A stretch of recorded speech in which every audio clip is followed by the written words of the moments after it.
I'm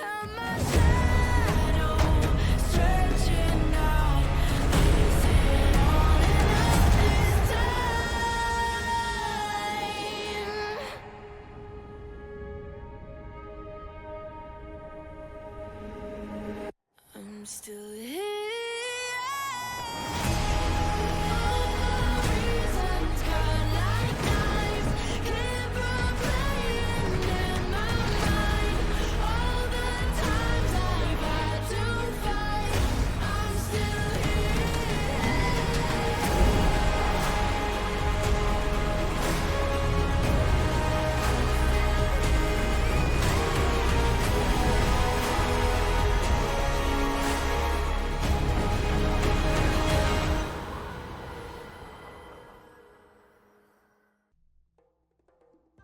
Hey guys, what is up? Super K-Man Rocks here, and we are here for day number 8 of the World's 2024 Swiss stage. It's the final day of round number 4 here, the final day of the 1 and 2 section, and our final elimination, series of this round number 4. By the end of this video, we're going to know every single team that's going to be in the 2 and 2 side of the bracket. You know, the 3 teams that obviously won from the 1 and 2 section, and the 3 teams that we already know lost from the 2 and 1 section, and we are going to know 2 more teams that are eliminated from the tournament. So a lot on the line. It is do or die still at this point in the Swiss stage. You can no longer afford to lose. No team from this point onwards can afford to lose a series and expect to survive in the tournament, at the very least here in the Swiss stage. So definitely going to be interesting to go over some of these matchups. I'm intrigued to talk about them, but if you're excited, let me know down in the comments section below. And of course, if you want to know my thoughts on the tournament leading up to this, check out the playlist up in the iCard. We've done every single game at the tournament so far, including play-ins. We did a lot of pre-Worlds coverage that's actually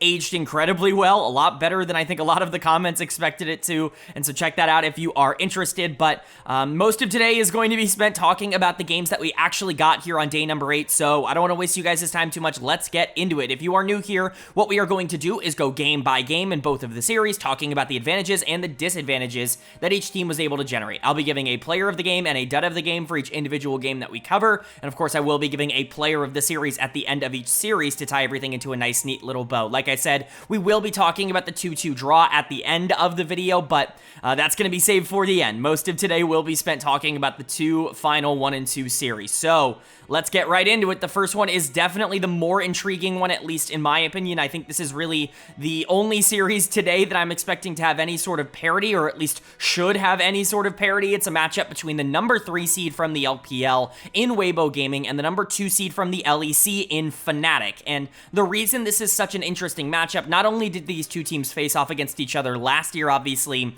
in the Swiss stage, something that will be a trend throughout today. Both of the matchups today are rematches from the Swiss stage last year, but Weibo, of course, a team that came into this tournament kind of with expectations. They made the LPL finals. Obviously, in terms of championship points, they weren't able to qualify as the number 2 seed, but they end up just barely being able to make the tournament as the number 4 seed, just barely sneaking in there after making finals. LNG obviously looked really good against them in their series, and JDG was a pretty big obstacle, but they were able to overcome it. And I think me and a lot of other people included thought that this team was going to be good at this tournament, thought that they were actually going to be able to utilize a lot of their early game aggressiveness to be able to take down a lot of Western teams that just don't really have the ability to play out mid games nearly as cleanly. That's not really been the case for Weibo. They've kind of been gifted their only win of the tournament by Team Liquid, who threw that game away, and now they're sitting in a spot where they have to play up against Fnatic, a team who's really not all that awful, and we'll talk about why I think they've struggled at the tournament in just a second. But, you know, Weibo has a real shot of going out of the tournament here. I think that they are favorites going into a series like this, but Tarzan has just kind of been mediocre at Worlds so far. I love Tarzan, and he was an absolute monster for Weibo in the regular season. He is the reason they're at this tournament at all, but he's going to need to be one of the world's 5 best junglers in order for this team to win a lot of games. I just kind of expected him to be, which is why I felt so good about Weibo going into this tournament. But if he's not playing at a top 3 or 4 or 5 jungler in the world kind of level, this team really isn't all that good at a ton else. Light and Crisp are fine, especially in team fights. They're very good in team fights. Light has been pretty consistent throughout this year, but Crisp is going to get caught multiple times throughout the game. You just have to live with that. Someone like Xiaohu is one of the most feast or fail salmon players in the world. There are a couple of great games from Xiaohu. There were a couple of games where it feels like he's entirely out of control. And then Breathe, I've been very low on in terms of performances. I think this is the worst he's ever played throughout his entire career right now. And so for Weibo, there are real issues. There are real problems with this team. This isn't just, oh, they've had some tough games, they've had some tough competition. That is true as well, but they've not been able to actually like push their advantages in any of those situations. It doesn't feel like they're particularly close to being a top, 5 or 6 team at this tournament right now, which is just not what I expected from them. But for Fnatic, their problems are much more internal. Obviously, there was a lot of conversation about the coaching staff. Jun goes in the interview and talks about how, I thought we were banning Yone. I have no idea what happened. I don't know why we didn't ban Yone, whatever, right? Talks about the draft. They post these funny videos talking about how things are getting better. There's just a lot of controversy in general surrounding Fnatic at the current moment, but I think the biggest controversy for me and the biggest reason I know that this coaching staff is really struggling right now is because they, alongside Team Liquid, who we'll talk about later, are the only 2 teams in the meta right now at this tournament that have just completely failed to adapt to anything that the tournament has shown. They are playing the exact same picks that were played in play-ins, when a lot of them have been really kind of weeded out, and the tournament meta has really solidified itself in terms of the things that are popular. Fnatic and Team Liquid, which again we'll talk about, they've just refused to adapt in any way, shape, or form. They're so rigid in their idea of what is strong, and it's really hurt them over the course of this tournament. I think Fnatic has pretty clearly been the worst drafting team at Worlds, and I think that if that continues against a team like Weibo, who's known for being able to generate early game leads, that's a problem, because what is Fnatic really good at? Generating early game leads. If they're not going to be able to do that, if they don't play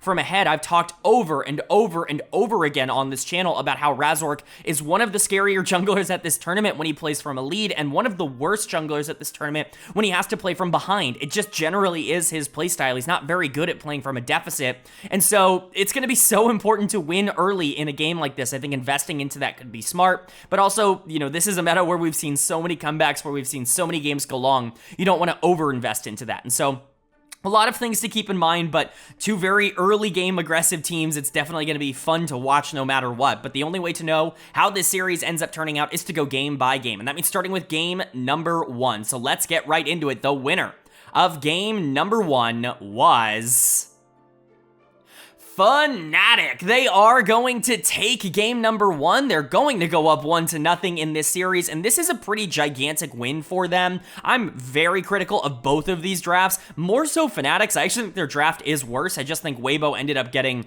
Nidalee, Renekton, Lucian, Misfortune outscaled, right? Like, you end up hitting a breakpoint where you can't actually fight the Jax anymore, which we will definitely talk about. Fnatic drafted, in my opinion, 2 not very good champions in the Syndra and the Varus. I was making fun of this on Twitter. I think this is a great example of what I was talking about in the preview, where it just feels like this team is not very aware of what the meta is at the current moment. Weibo also really did not have a particularly good draft. Again, we'll talk about it. I think they have more options, and I like the idea of just going all in on the early game. As long as you are able to get that early game lead, it's very risky. But again, for Fnatic, Syndra, a champion that has completely fallen out of the meta. Basically, no one is picking her. The moment that Showmaker came out and said, yeah, actually, Syndra's not very good, I think a lot of people realized, it was all fake hype, and we talked about that in the meta report. I said that a month ago, and I'm glad to see that come to fruition. Humanoid was fine this game, but again, I'm still very low on Syndra. I think Varus is much more reasonable as a pick. I don't think lethality Varus is particularly good, mostly because the big issue for him is that he's going to struggle in the lane swap. He's not going to be nearly as effective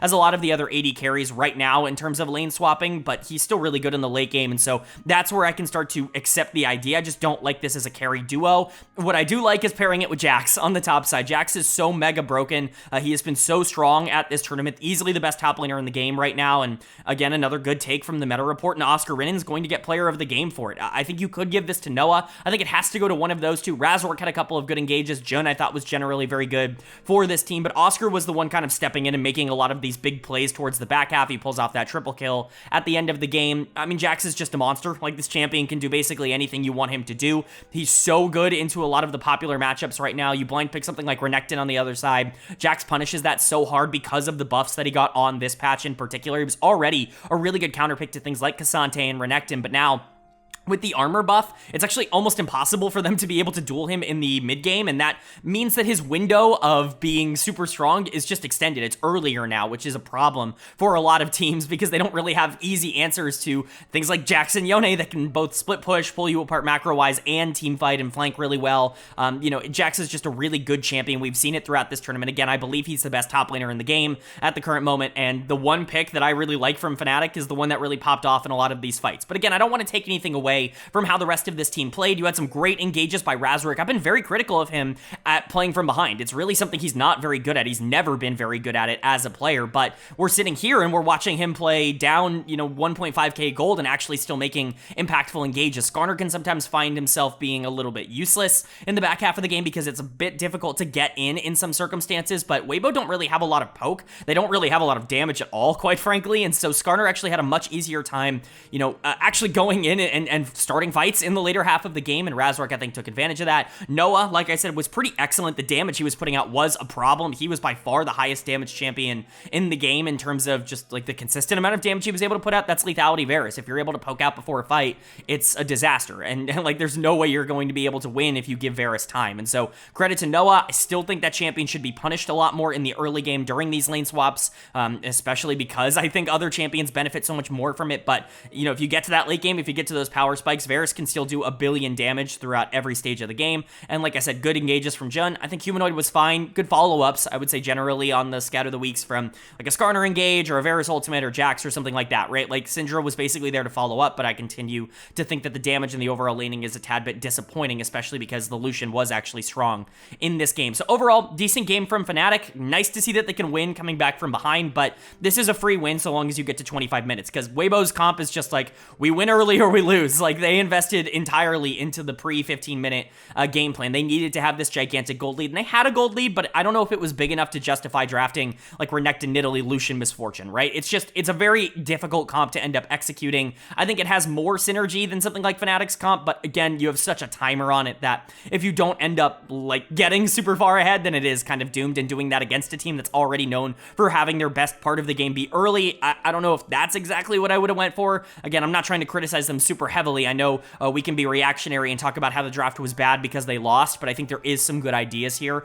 Breathe is going to get done of the game for me. Oscar was just so much more useful in the back half. The Renekton was basically non-existent because the Jax could completely shut him down. Skarner was basically taking no damage, and the Rel could completely peel him off. There was no way he was ever going to get onto the Syndra or the Varus where it was actually going to be valuable, and Breathe just ended up not really existing in this game. But I think realistically you could give this to Light or Crisp. I think both of them played really bad. Light's ultimates this game were horrendous. He held them forever, was so scared of using them too early in a fight, and oftentimes he would use them too late and only at one target and not even kill them. Just not very good bullet times this game. It didn't feel like he was particularly comfortable using that or utilizing that on the Misfortune. So not really what you want to see. I think Crisp was sometimes a little overextended, but Xiaohu was good, and I think Tarzan had a good early game, but Nidalee eventually falls off, and, Xiaohu's damage isn't going to be able to keep up with things like Varus and Jax and things like that in the later half of the game, and if he's going to be your primary carry in terms of damage, that's just not really all that sustainable, and so, Weibo just kind of got outscaled, and it happens, but I think they've realized their mistake, and, I think they played worse in game number one. I think Fnatic outplayed them in terms of individual skill as well. I certainly don't want it to seem like I'm trying to put down, Fnatic in terms of how this game ended up going. So, overall, good win for Fnatic, and if they can get a second one, well, now all of a sudden they're at 2-2, which is where they want to be, and Weibo Gaming's out of the tournament. That's a disaster for Weibo. This is obviously a must-win. It would be pretty terrible for a team that made LPL finals this summer to go out 1-3 at Worlds, but they certainly have the tools to be able to get themselves back into this series. Are they going to be able to do it in game 2, or is their tournament life over? Well, the winner of game number 2 was Weibo Gaming. They are going to take game number 2. They're going to tie up the series here at 1 apiece, and we are going to a game number 3. This is more of what we expected coming out of this series, I think, from the outcome. Weibo definitely a team that I think we just assumed would execute better in some of these later team fights, and that's exactly what happened in this game. It actually was looking like it was going to be kind of a similar story to game number 1, with Weibo doing a good job in the early game to establish tempo and pressure, except their lead this game was even bigger, but Fnatic Fnatic staying scrappy, staying, active on the map, looking for fights, looking for skirmishes, and especially with this Vi Ahri comp, if you can find some good picks, that could be a bit of a problem. I think both drafts this game were infinitely better from both of these teams. I think we saw that on the Rift, but unfortunately for Fnatic, they just didn't have enough firepower to get through the Weibo gaming, stars that ended up really popping off in this game, and everybody really played well for Weibo. In game one, it was a bit of an execution diff. Fnatic was just straight up better in some of the 5v5s, even if their comp was significantly more suited to playing those 5v5s. However, I think this game really exposed that at their best, Weibo should just be infinitely better than Fnatic, even if their comp was better than Fnatic's in terms of 5v5s. I hope you guys get what I'm trying to say when I say that. But player of the game was actually kind of difficult because of that, because everybody was really useful in this game. There were two players that I really considered. It really had to be either Breathe or Light for Weibo. I think it's up to your personal preference. I'm actually giving it to Light, even though he was involved in a lot less throughout the early game. I think his late game damage and his ability to clean up those fights when it really mattered, that's what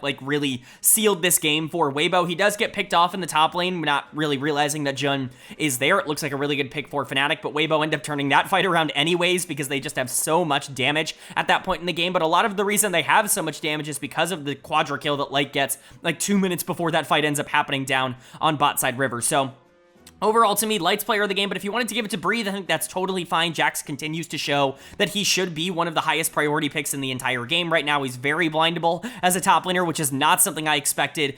I kind of like Rumble as an answer into Jax. I think it's one of the more consistent ones. It's just really hard to shut down Jax. The reason Rumble is a good answer is because obviously it can actually do something in lane, and that's a good thing. It delays Jax's window, which is all you're really looking for in the early game, and it's a really good team fighting champion, which does kind of pull Jax into that 5v5 a little bit more consistently because you can force a lot of those grouped scenarios. You can force around objectives a lot cleaner, even if you don't have a ton of other options, especially with something like Ahri that actually can catch waves really quickly and still be able to make it to a lot of these fights. And so, I like Rumble as an answer, but Jax is just so insanely strong. Honestly, I wouldn't be shocked if we saw some bans from Jax throughout not only the rest of this tournament, but in game number 3 here of this series. It's just been so strong for both sides. But Xiaohu with a couple of really big shockwaves. Most of them were at the end of fights, which is great, but at the end of the day, a lot of them were cleanup. People are going to point out some 3 or 4 man shockwaves that Xiaohu hit. I don't know if they end up changing the entire dichotomy of the fight. The one in the bot jungle does. The one where Light gets a quadra kill, that is massive. That is a gigantic one. But outside of that, I don't think he had any exceptionally great shockwaves. He was very good in the early game, though, at being able to set up a big gold lead for himself. Crisp had a couple of great engages, a couple of bad engages, and so you just kind of have to live with that. Tarzan was caught out a couple of times, and generally we saw the weakness of a champion like Skarner, where it's just really difficult to actually get in and stay in terms of engaging in the back half of the game. But if you are able to do it, it's really strong. Overall, just a good game from Weibo. They started to crumble a little bit towards the back half, but they were able to hang on. They were able to get that gigantic win for Light, and they were able to close it out relatively cleanly. And then for Fnatic on the other side, this is unfortunately what I would have expected from them. I don't even think this is a bad draft at all. I think Vi Ahri fits their ideas really well. They want to continuously look for these picks. The problem is, I don't know if they know that it fits their ideas really well. Sometimes this team can get locked into this team fighting mentality in the back half of these games, and I think it's a big reason why they're not very good in the back half. I think their macro is just really lackluster in terms of decision making. They're not really all that great at pulling teams apart. They are much more focused on trying to make sure they're in good spots for 5v5s, and I think that was definitely an issue for the team here because that's not what they should be doing. I think there are definitely options when you combo things like a Rel ultimate into bullet time or Rel ultimate into, equalizer from Rumble. I do understand the idea behind wanting to 5v5 here, but when you're down so much gold, it's really difficult to end up winning those, and over chasing, which they did in a lot of circumstances, ends up hurting a lot more than it helps. Humanoid's gonna get dead of the game for me. I think this has to go to one of the jungle mid duo. Razork was completely irrelevant in the back half and got completely out jungled in the start of this game, and it happens, right? Sometimes Vi just becomes entirely useless when you lose early, and when Razork specifically loses early, we've talked about it plenty, just not all that consistent outside of that game number 1. But I thought Humanoid was a little bit worse in terms of the actual execution. He was punished quite a bit for just overextending in lanes through the back half of the game, saving summoner spells. He gave a lot of gold over to Weibo basically for free. I know that they have a lot of lockdown, they have a lot of ways to, really punish a champion like Ahri, even if she's not going to use her mobility, but Humanoid was just greedy, and that's probably the best possible word to describe how Humanoid plays League of Legends. And so overall, it just continues to be a bit of an issue. Humanoid goes through stretches where he's amazing and stretches where he's bad. Unfortunately, at Worlds this year, he's having a stretch where he's not playing particularly well, and this has not been a good Worlds tournament for him. I think Oscar also struggled, but everybody right now is struggling into Jax. Noah and Jun were generally fine. Misfortune continues to look relatively consistent as long as you're actually able to land the ultimate in the late game. Jun was actually really good in this game on the Rel. A couple of really game-breaking engages that would have done a lot more for a team that was more prepared or had more gold to be able to follow up on them, but only so much you can do on the Rel in the back half of this. But overall, Fnatic's still in this. It's 1-1. It's winner take all. Their season's on the line. Everybody's season's on the line. Fnatic, Weibo, whoever loses this next game is going home. Whoever wins it is going on to that 2-2 stage. And so it's a big one for both teams, but only one team can stay alive. Who will it be? Well, the winner of game number 3 was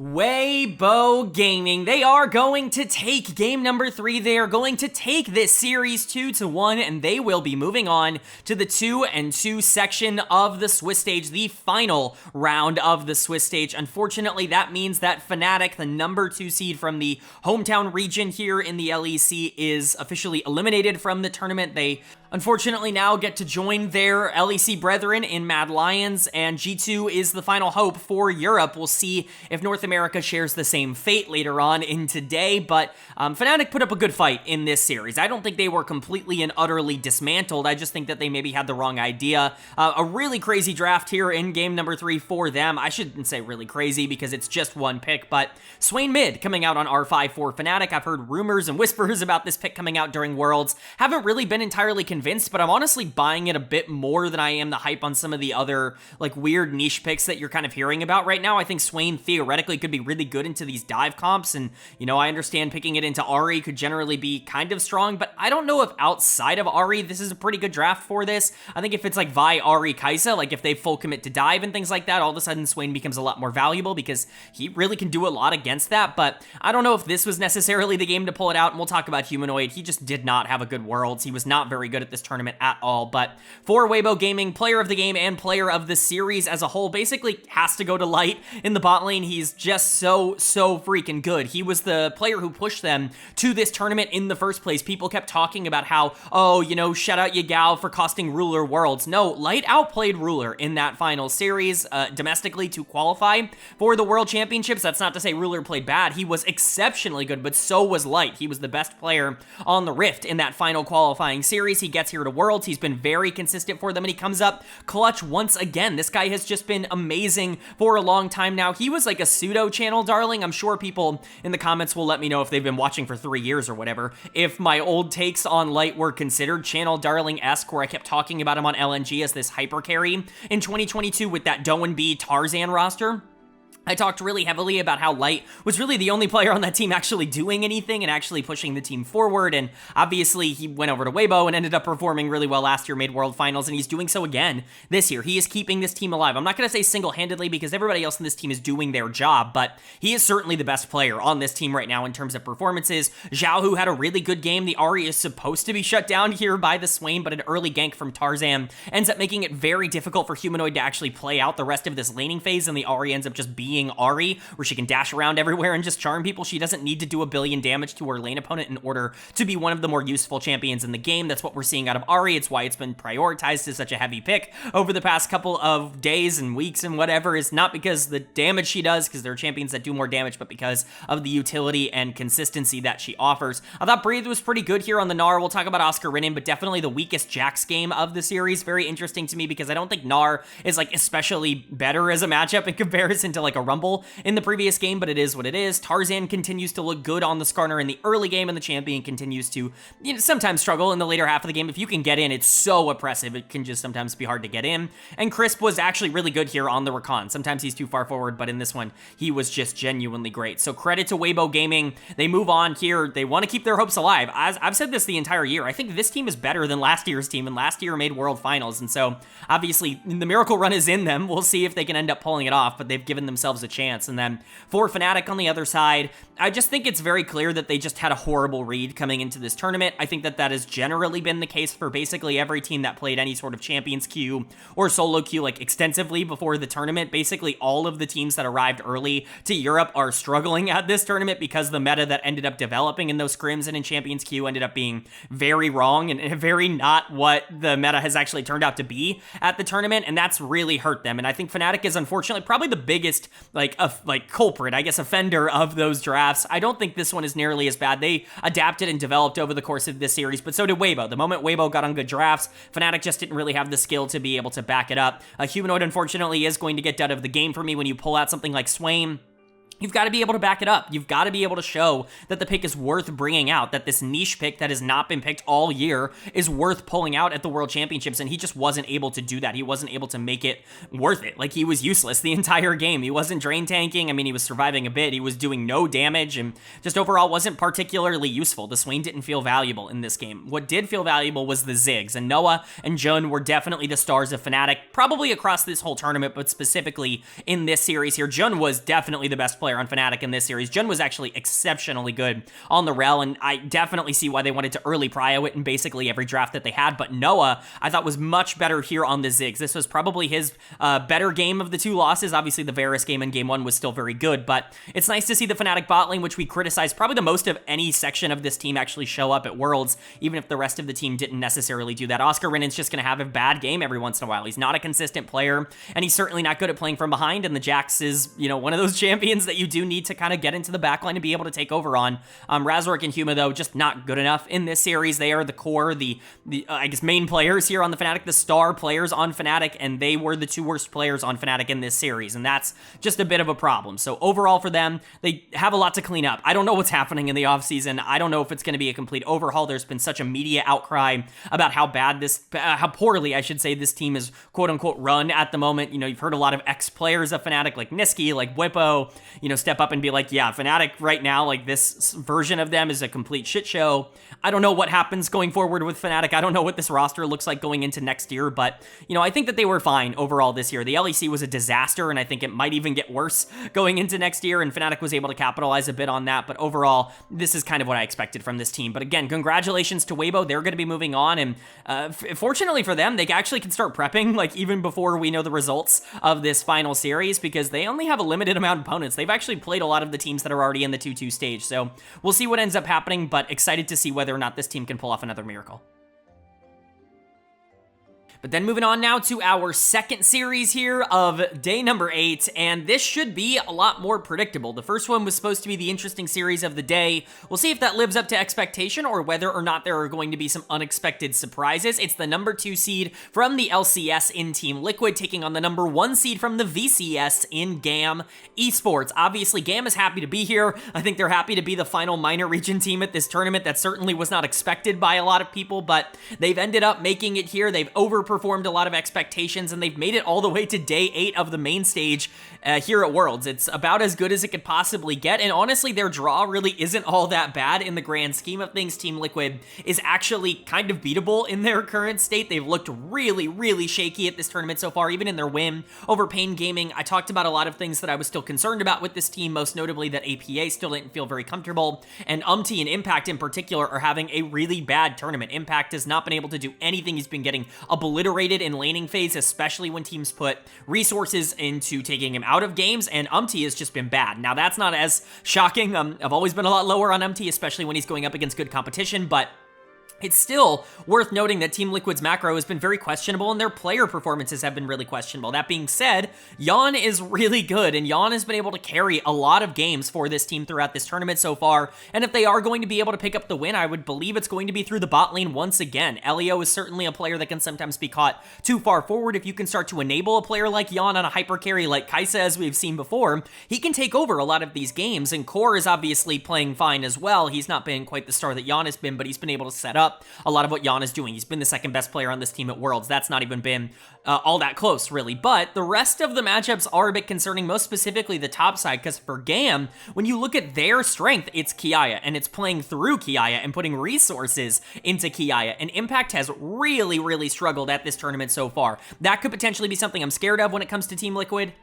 You've also got Levi going into and that could be a matchup I could potentially be convinced to be scared of if I'm Team Liquid. I think should be better than Levi. I'm not like a gigantic fan of how Levi has played over the course of this tournament. I think he's had some great games, but I think the consistency has been a bit of a problem for him. But if Kiaya can get rolling, that's like a genuine issue for Team Liquid, and that is the win condition for GAM. I think even with APA's struggles, he absolutely should be better than Emo, who is the worst mid laner in the main stage here. And like I said, Yan and Core have been better than Easy 11 Galio, even if I do like Easy Love, Yon is an actual carry for a major region, powerhouse team. So I imagine the bottom side of the map should be Team Liquid favored, but if the top side goes awry, I can see that being a gigantic issue for them. And so we'll see what ends up happening. Of course, TL are gigantic favorites going into this for a reason. If they lose this, it's disaster. It's not just, oh, we couldn't quite make it to the 2-2 stage. Fnatic got knocked out here as well. Like, the number 2 seeds from these, tier 2 regions, I guess, or tier 1.5, as I've called them, regions, the LCS, the LEC, the West, like, they go out here at the 1 and 2 stage. That's acceptable. But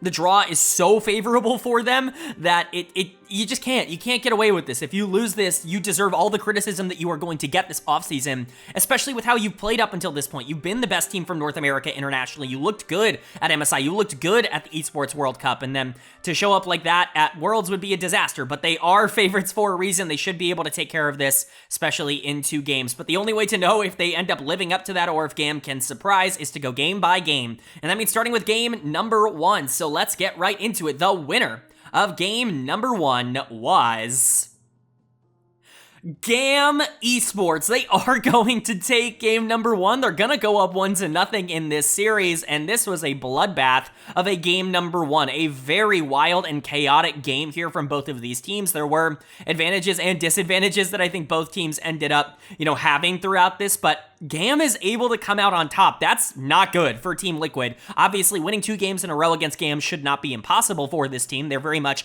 still alive if they can figure things out, but the problems that this team has had over the course of this tournament, they're just being taken advantage of by GAM right now. And this is especially troubling because GAM beat Team Liquid last year in this stage as well. And so it's really not a great place for TL to be. I'm sure their confidence is at an all-time low in terms of where it has been over the course of this year, but they have to be able to rally. They have to be able to figure things out because this was just not good enough. They go to a pretty standard draft for them, something that's not particularly meta on this patch, but I really don't mind in concept because you're so comfortable on it. Tristana is very low in terms of numbers. I very much overestimated her in terms of the damage she could do at a tournament like this, and we've seen her just not succeed. We'll talk about APA in a second, but the Maokai I think is fine. The Ezreal I think is fine. The Aurora I think is fine. Overall, you just got beat. You got outplayed in the early game, and that really translated to a lot of problems. One fight ends up blowing up the entire game. Kiaya gets mega fed with a ton of resources on the top side, and everything that we were worried about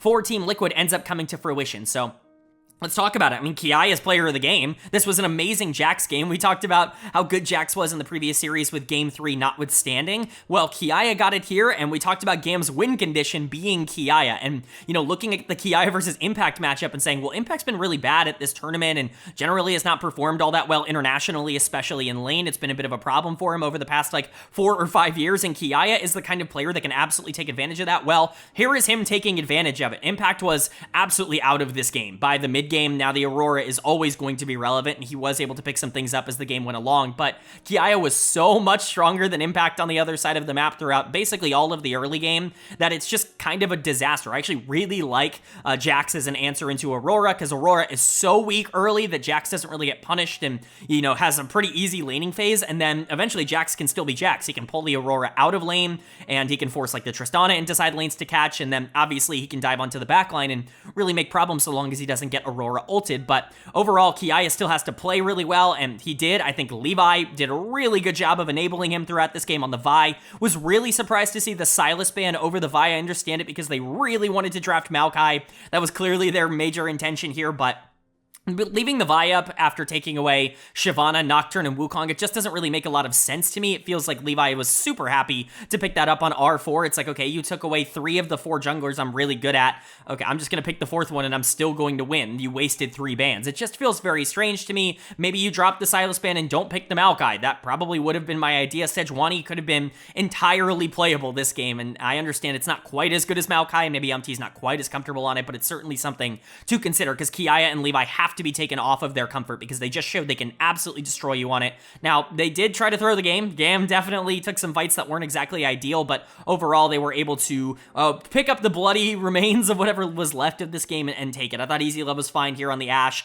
Emo was pretty good on the Orianna, not really making a lot of mistakes. It wasn't any problems from the bottom side of the map. It was the stars of GAM taking over and TL not having an answer. And look at these scorelines. They're indicative of how they played. APA is going to get done of the game. This Tristana was just catching waves the entirety of the game. game. She was split pushing and not really contributing in any sort of combat. Like, the Trist wasn't doing enough damage in these fights, and wasn't even able to blow people up at the end of these fights with bombs. It's genuinely staggering how little damage APA was able to do over the course of this game. I think Impact also really struggled, and the solo laners in general have just kind of been a disaster at Worlds for Team Liquid, but once again, their macro continues to bite them in the ass. Gam just kind of outplayed them in terms of playing the map and being able to gather objectives, and that's a huge issue. It's just not really all that good of a look for Team Liquid. The way that this team has looked at Worlds has been disastrous. That being said, Yawn is still really good. The Ezreal was still strong in the back half of this game, and with more resources and more damage somewhere else on this team, I think Yawn could have won this game as the primary carry. He just wasn't really given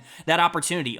Core, like, they were fine, whatever. Got crazy out-jungled and out-pathed in the early game, but at the end of the day, like, Team Liquid just has to turn things around. Every single issue that they've had is culminating right now, and they are one game away from being eliminated by a minor region at this tournament. It's completely unacceptable, and they have to win games 2 and 3. For Gam, they're one win away from going to the final stage of Swiss, from being one series away from the quarterfinals. As a region that's dying after this year, this is such an amazing performance. Levi might be retiring.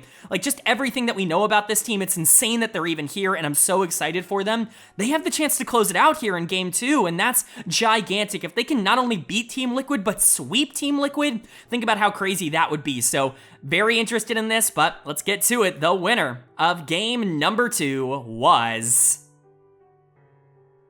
Team Liquid. They are going to take game number 2. They are going to tie up this series at 1 apiece, and obviously this is a gigantic win for them. It would have been an utter disaster if they ended up losing this game 2 and going out to Gam 2-0, but they didn't just win game number 2, they obliterated game number 2. This is one of the most dominant games of the entire tournament, regardless of what stage you look at, play-in, Swiss stage, whatever. This was an absolute rout from moment 1, from level 1, literally. I don't know which analyst or which coach on Team Liquid scouted Gam and saw, something in their level 1s in game 1 and throughout the rest of this tournament to say, hey, they're going to walk into this bush with 2 people completely unwarded and you're going to be able to completely blow them up. But whoever made that adjustment for game number 2, give them $1 million, because this game was unplayable after level 1. Obviously not quite that simple. There still are things Gam can do to get back into this. We've seen bigger leads be thrown by other teams that aren't, that are better than Team Liquid in terms of playing their macro out in the mid game, but Team Liquid get this gigantic lead by picking off 2 members at level 1. They're able to completely transition that into getting super far ahead on the Nocturne, something that I wouldn't really traditionally expect him to be particularly good at. He's not necessarily an assassin player, definitely somebody a lot more known for his engaged tanks like the Maokai and the Sejuani that he's played all year, but the Nocturne was excellent. He was able to really progress the game quickly, hit level 6 insanely fast in comparison to other Nocturnes at this tournament. Now all of a sudden you're linking up with Rakan, and you're linking up with Nico, and now you're able to dive and skirmish a lot more freely than you were able to before. And it's not just like mid and bot and top that are winning. Obviously jungle's winning. It's like all the objectives, every single thing on the map is being taken by Team Liquid. They are pressuring everywhere. A team that I would kind of liken this game to in terms of playstyle is Top Esports. This is exactly how Top Esports likes to play, where they like to get these gigantic leads pre-8 minutes and then use that to completely strangle out resources from the enemy team. Not a lot of teams are able to pull off that style, but Team Liquid was phenomenal here. Player of the game, because of that, is actually super hard because, come on, it's everybody. Like, everybody played well on the team in this game that they really needed to step up in. I think is going to be a very easy choice for a lot of people. I think even APA had his best Nico game of the tournament, a champion he's played a ton of domestically, but has really struggled with internationally so far. Even someone like Yawn I thought was really important on the Kai'Sa, but I have to give it to Core JJ in the support position. This Rakan was exceptionally good. Again, not only was he clearly in good positions to be able to take advantage of some Gam tendencies that were a bit problematic for them throughout this game, but he was in a really good spot to be able to create his own offense, again, alongside things like Nocturne and Nico that are heavy engage tools that create so much already for themselves. Being able to dive on top of that, you've got a Renekton that can dive on the backline, a Kai'Sa who can ult onto the backline as well. You have so much dive that Rakan ends up becoming the most valuable pick that you could possibly get here. I think that they were thinking going something like Nautilus, but the R3 Braum ended up really dissuading that for them, and Rakan ended up really working out. So credit to Core, but again, it's not just him. Was excellent in this game, probably his single best game of the tournament. Actually, it's not even really all that up for debate. This is his single best game of the tournament. He has really struggled so far at Worlds, but this was a phenomenal performance on a champion that I don't even know if he's ever played competitively before. This might be his first ever Nocturne game. I'm sure somebody is going to fact check me on that in the comment section, but APA's ultimates were phenomenal in this game, constantly landing 2 3-man Nico ultimates to be able to set things up, and the damage was definitely coming through. Nico typically a champion whose damage falls off quite dramatically in the later half of the game, but if you're this fed, if you're this far ahead, obviously it's still going to be a bit of a problem to try to deal with, and then, of course, Impact and Yon were very good, but overall, this was just a rout. Really not a lot of gameplay to talk about, but for Gam on the other side, not exactly how you would have wanted this game number 2 to go. I mean, you definitely had some confidence coming out of game 1, really slow, steady victory for them. They didn't really make a lot of major mistakes, and you're going into this game 2 feeling good, and then you get obliterated. You get, double killed, level 1 before anything's even happened. You're completely set back. You can no longer play the game out of the jungle position. We'll get to Levi in a second. He is done of the game. I mean, come on, how could I possibly give it to anybody else in this one? But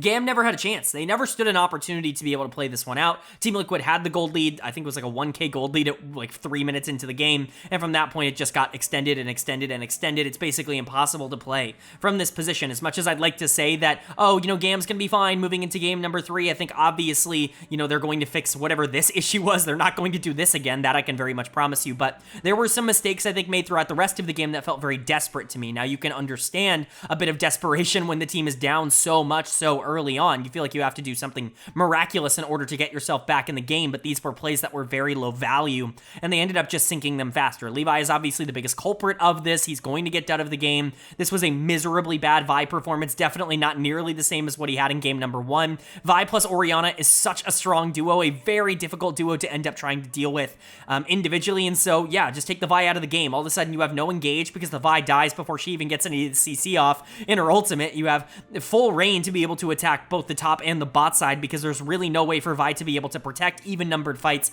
You are going to absolutely destroy. Ashe can't peel for herself, and as much as Braum can do, he can't peel like Nocturne and Rakan and Nico from the backline and Kai'Sa, right? Kiaya can't actually fight Impact because Renekton is winning 1v1 early like he should in this matchup, and now all of a sudden Gnar doesn't scale particularly well because he's not getting help from team support, and there are no objectives on the map for him to be able to fight through and be able to try to gather resources with, and so it's just a disaster. I mean, there's almost no point in me going all that much further into detail on it because there's really not a lot to take away from this game. It just was an absolute stomp, and if Team Liquid can play anywhere half as close to this in game number 3, then that's also not going to be particularly close, but there was such a strange start to this game. I don't know how, repeatable that is for a team like Team Liquid, so they have to keep their foot on the gas. This is still an elimination game for them, but it has now become an elimination game for Gam as well. The winner of this moves on to 2-2. The loser of this is eliminated from the tournament alongside Fnatic here today and will be going home. Who is going to survive? Well, the winner of game number 3 was Team Liquid. They are going to take game number 3. They are going to be moving on to the 2-2 stage of the bracket, and they will survive disaster. It looked absolutely cataclysmic after game number 1. It looked like they were going to be eliminated by a minor region team, underperforming anyone's expectations at the World Championships. This team had thrown leads against LNG and Weibo Gaming, 2 teams that have actually looked okay. Maybe not Weibo, they've definitely had some problems, but LNG has looked really good at this tournament. They went undefeated in the Swiss stage and are in quarterfinals. They should have won that game, and then they certainly should have beaten Weibo. Like, that should not have even been close in terms of how that game ended up going. They end up falling down to 0-2. They beat Pain, obviously, as they should, but they struggle a bit more than you would expect, and then you see them against Gam drop game number 1. You're like, uh-oh, this is a disaster. Team Liquid has no good read on the meta. They're still drafting Tristana, and it feels like they can't even play around it in terms of understanding how the champion should work in the current environment, and Gam has a very good idea of what they are good at, but here we are at the end of game 3 after 2, I would say, stomps from Team Liquid. This game wasn't quite as bad as game number 2, which just felt over at minute 1, but this was still not a particularly good game for Gam. Like, Team Liquid was definitely better. They got right back onto the horse with basically the same kinds of comfort picks that they had in game number 2 and completely wrecked them on it. Like, this is what you needed to see out of Team Liquid to inspire any sort of confidence, not only for them to win this series, but to do anything moving forward. So they showed that for Gam. I'm just so proud of this team. Like, I don't know if this is the last hurrah for Gam. It certainly is for the VCS, at least in their current form. With the APAC region existing next year, it's definitely going to be a bit of a shakeup. I don't know what's going to happen with Gam. I don't know what's going to happen with a lot of these players, but whatever ends up happening, this is such an encapsulation of who Gam has been over the course of their time in League of Legends esports. Whether they've been Gam or the Gigabyte Marines back in the day, they've always been, like, disruptors, I think is a very good word to describe it. They've always been upsetting teams teams, or at least making them sweat in situations where they have absolutely no business doing that, and they've once again done it this year. It feels like the moment that you start doubting the VCS and that you start doubting GAM, it doesn't work out for you. And after all of the match-fixing scandals and the suspensions and just the overall teardown of the VCS over the past year and a half, to see this team be essentially one win away from going to the final day of the Swiss stage, it's just a ginormous accomplishment for them, and they certainly have nothing to be sad about. We will talk about it moving forward, but player of the game for me is going to go to Jan here in game number 3. Again, another game where I think there is a ton of valuable options. Was, again, someone that I very heavily considered. Impact was a player I considered here on the Cassante. He looks so much better on Cassante than he does on any other champion, specifically carries. Keep Aurora out of Impact's hands. It's just not something I really want to see right now. It's not that Impact is miserably bad at carry top laners, although the narrative right now is, oh, it's not that Impact is not good at, carry top laners. He's actually really good at carry top laners. The team just can't play around him in that same way. I don't even think that's true. I think Impact has gotten significantly worse on carry top laners, not even just in comparison to like the regular season, but in comparison to a couple of years ago. It just doesn't feel like he's nearly as proficient in them right now. Just stick him on tanks. He's one of the best top laners from the West on tanks. Like, that is what he won MVP for, was a lot of these tank engage games on Cassante and things like it over the course of this year. Just keep that track. Impact was very good, but Jan is getting it just for being such a stabilizing force for Team Liquid, whether it's in their wins or their losses. Jan is the player that is almost always playing consistently well, and he is like a really kind of the epitome of this new generation of North American AD carry players. We are seeing it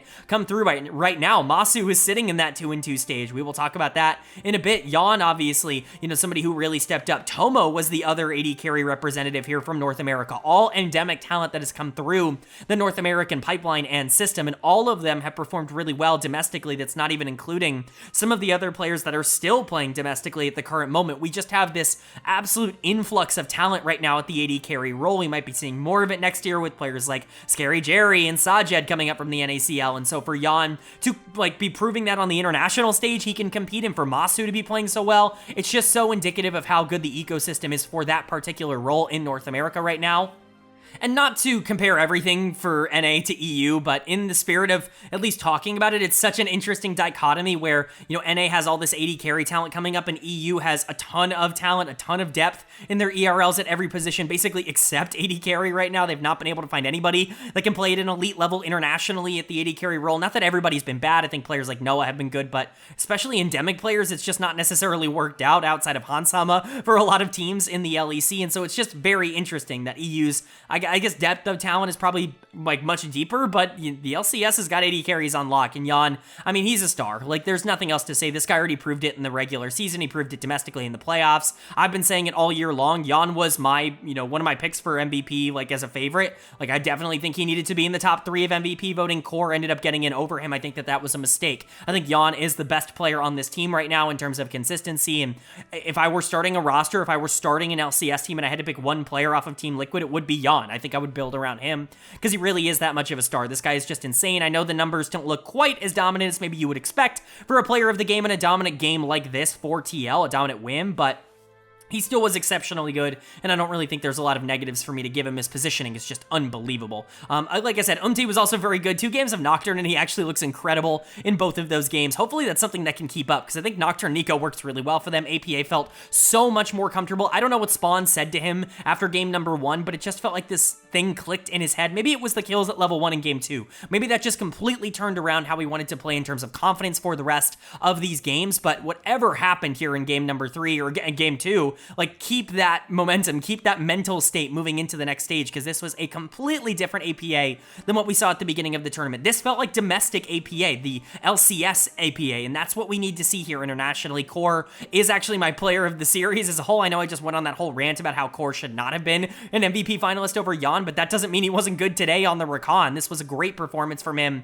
overall as the primary engager. He just has this real knack for trying to find out players that are just a little bit overextended. It's really intriguing, but overall, Team Liquid looked great towards the back half here. They gave us a real scare at the start, but what really matters is the outcome. And then for GAM on the other side, again, nothing but positive vibes to send for GAM. They were exceptionally good in this tournament. I really don't think you could have expected much more from them. They were a team that I was concerned wouldn't even make it out out of the play-in stage. Not only did they make it out of the play-in stage, they went undefeated in the play-in stage. They took down a major region team in Swiss in Mad Lions to make their way here, and they were one game away from beating Team Liquid as well, a team that, took T1 to the brink earlier on this year, and it's just insane what they have been able to do. Again, I don't know if this is going to be the last time that GAM as an organization exists, but for the VCS, this is kind of a phenomenal swan song, and for Levi, unfortunately, this is maybe not the final series. I said the same thing about Maple. I feel so bad. Maple retiring, I give him dud of the game in his final game. It's like, God, that feels horrible. Levi, reportedly retiring at the end of this year, and I'm giving him dud of the game for both of the final 2 games of this series. He just got completely out-jungled by throughout the back half of this series, and it is what it is, right? He got some comfort picks that just didn't end up working out for him, but that's not to take away from anything he has done throughout his career. He is the best Vietnamese League of Legends player of all time. I think at that point, there's really not much conversation. He has won so much more than anybody else at that level. I mean, Kiaya might eventually get to that point. He's the best player right now, but, Levi is the greatest player that region has ever seen, in my opinion, and he continues to really push forward. I know, again, people are going to mention SOFM. I think Levi, in terms of, VCS greats, it's definitely Levi. SOFM did a lot of his work in the LPL, but whatever I guess you really want to think. But overall, I'm just really, really happy for him as a player that he got kind of a good send-off. I know these games weren't exactly great, but making it this far is great. I think when you talk about Kiaya and Easy Love and Elio underperforming, it's obviously frustrating. Kiaya was able to get basically nothing going on the top side, and that's really not ideal. Easy Love and Elio really struggled against Yan and Core. This was definitely a bit of a mismatch bot lane 2v2, but Emo was actually okay on the Akali. Definitely got some cleanup kills. Was not always in good spots. Was actually taken advantage of quite a bit. A lot of those kills that he was able to get were trades, and they weren't necessarily positive plays for GAM, but, Emo was a huge question mark, and he was fine, I would say, at this tournament overall. But for GAM, it's just hard to be anything other than content with how this tournament ended up going. Nobody thought they would get to the 1 and 2 stage, let alone push Team Liquid to the brink. And so, I know it feels like a sad way to go out, but honestly, nothing but positive vibes from me. And again, for Team Liquid, just keep it up, man. If you play like this against a lot of teams in that 2 and 2 stage, you've got a chance of moving forward. You can't quite play Weibo, which is definitely a bit unfortunate, but there are other beatable teams. D plus Kia is in that 2 and 2 bracket. This version of Team Liquid beats D plus Kia. Now, not every version of Team Liquid beats D plus Kia, but it's certainly something worth noting. And you've even got a team like FlyQuest in that bracket, which we will, of course, talk about. But for Team Liquid, I'm just really, really excited to see this team move on. It would have been an absolute disaster if they lost, so congratulations to them.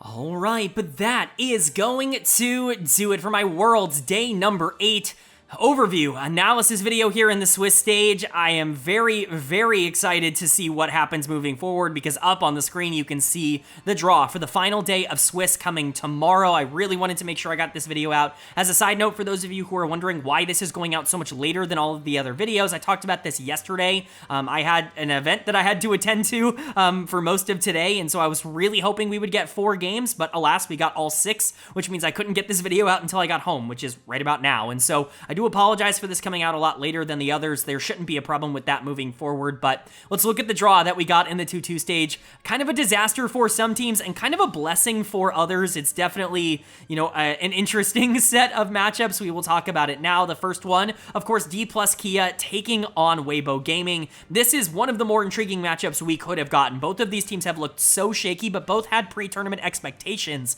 of making it into the quarterfinals. Weibo definitely more so than D plus Kia, and that's why I do think Weibo is actually going to pick up the win here. I know that's kind of an unpopular opinion right now. People view Weibo very poorly after their series against Fnatic, and I can understand why in a couple of instances, but I think DK is a lot worse than people think they are. I think they got really lucky with their draw at the beginning of the tournament, getting to play some teams that just are not very good in, of course, Fnatic and FlyQuest. FlyQuest is all right, but Fnatic's already out of the tournament. Fly's still in this stage. They've not beaten the team yet at this tournament that's in the quarterfinals. And so I think this is a real test for them. And I think Weibo, at least in my opinion, is going to be going into this as the favorites because they should be the better team of these two. But again, Showmaker can make anything happen, especially against a player like Xiaohu, who can int and run it down really at any moment. But Light could be a massive difference maker for Weibo. We'll see how that ends up turning out. Of course, Tarzan, I think, is also really favored into Lucid. But moving on to the next one, it's an NA Civil War. I mean, it's not ideal. We'll just say that. Or is it ideal? I guess it depends on your ideas of what we want for NA, but of course,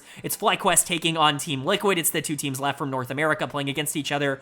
I guess this guarantees a North American team in the quarterfinals. That's obviously a big plus for NA, but it means one will definitely be eliminated here. As for the matchup itself, it's very difficult to tell because I think for a majority of this year, I would have picked Team Liquid basically without any sort of question. And even going into this tournament, I probably would have picked Team Liquid over FlyQuest just in terms of my, pre-tournament notions even after the finals. But FlyQuest has looked so much better than Team Liquid at this tournament that it's honestly a lot more difficult to try to decide moving forward. I think this is probably the closest of the series, and that's definitely saying something. Weibo and D+ are certainly not mismatched by any means, but I think these two teams are very similar in terms of skill and talent level right now, and I think it's all about who shows up. I think Fly has really been able to make a lot of their weird pocket picks work, and if they can get some counter picks in this series, I think they could be favored.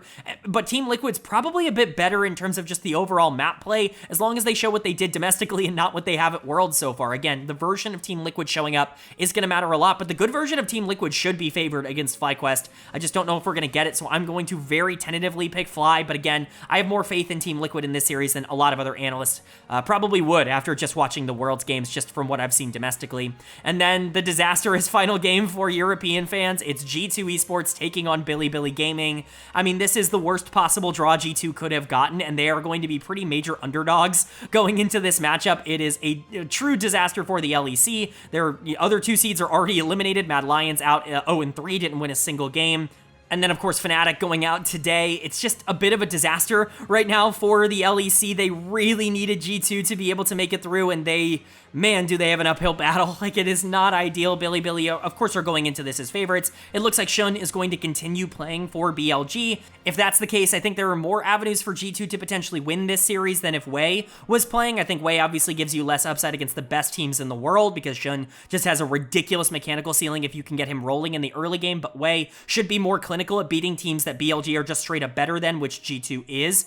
BLG is better than G2. That's what I meant to say there. I don't know if that came through, but I do think that BLG are major if they lose here, that's an upset. Knight should be able to be better than Caps, and if Caps is losing, I don't think G2 has a chance of being able to win a series like this. Again, kind of disaster, but it looks like NA is once again going to be making the quarterfinals, and EU is once again going to be missing the quarterfinals. I don't think that's indicative of team strength, but it's just the way the cookie crumbles with the Swiss format. Obviously, the format's not perfect, but I do think it's high in entertainment value. Also, no NA versus EU. A bit of a disaster in terms of scheduling there, in terms of the draw, but, we take what we can get. But that's going to do it. I do hope you guys enjoyed. If you did, leave a like. It really does mean a lot to me. Lets me know you guys are enjoying the content, and it does help get this video out to a lot more people, which I'm always very appreciative of. If you're new here, hit the subscribe button. Of course, we're posting about every single day of the World Championships, as well as everything that happens later on. Quarterfinals, semifinals, finals, all the way up to the end of the tournament, and of course, the offseason as well. We've already seen so many different teams announce some roster changes. Definitely going to be a lot more before the end of the tournament. We'll be covering all of that after finals is over. So stick around, hit subscribe, and hit that bell so you can be notified when those videos do go live. But of course, with all that being said, I hope you all are having a great day. I hope you continue to have a great day, and I will see you all